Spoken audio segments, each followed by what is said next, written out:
பொன்னாங்கண்ணி கீரை பொரியல் எப்படி செய்யலான்னு பார்க்கலாம். அதுக்கு நான் இன்றைக்கி நாட்டு பொன்னாங்கண்ணி எடுத்து அதோட இலைகளை மட்டும் தனியாக பிரித்து வச்சுருக்கேன். இப்போ பொன்னாங்கண்ணி கீரை பொரியல் செய்முறையை பார்த்துடலாம்.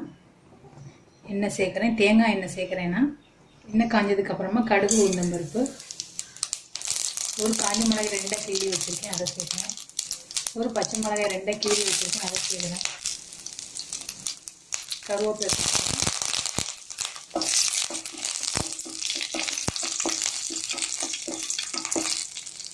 சின்ன வெங்காயம் கட் பண்ணி வச்சுருக்கேன், அதை சேர்க்குறேன். பெரிய வெங்காயோட சேர்த்துக்கலாம். பூண்டு சின்னதாக ஒரு 10 பல் கட் பண்ணி வச்சுருக்கேன், அதை சேர்க்குறேன். அதை சேர்த்து வெங்காயம் கொஞ்சமாக வதங்கினதுக்கப்புறமா கொஞ்சம் பெருங்காயத்தூள் சேர்க்குறேன். 1/4 டீஸ்பூன் மஞ்சள் தூள்.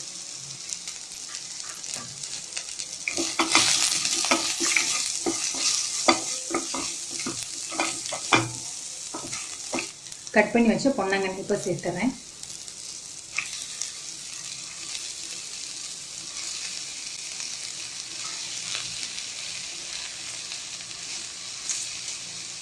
அளவு கம்மியாகிறதுக்காக நான் மூடி போடுவேன்.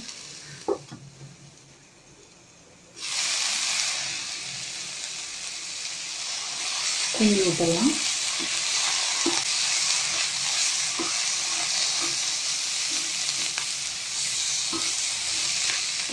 இது எண்ணெயிலே வதக்கலாம், தண்ணி ஊற்ற வேண்டாம்.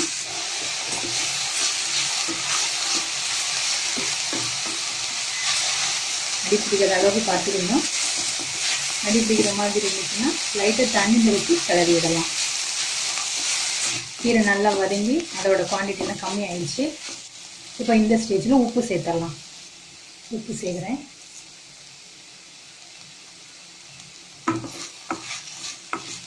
பவுடர் உப்பு சேர்த்தா டக்குன்னு அப்சர்வ் பண்ணிக்கும். கல் உப்பு கொஞ்சம் லேட் ஆகும். உப்பு போட்டு கிளறி விட்டாச்சு. இப்போ இதில் லாஸ்ட்டாக தேங்காய் சேர்க்க போகிறோம். 1 கப்பு தேங்காய் துருவல் எடுத்து வச்சுருக்கேன். தேங்காய் துருவல் நல்லா 1 கப்பு போட்டால் நல்லாயிருக்கும். இது கிளறி விட்டுட்டு அடுப்பு ஆஃப் பண்ணிடலாம்.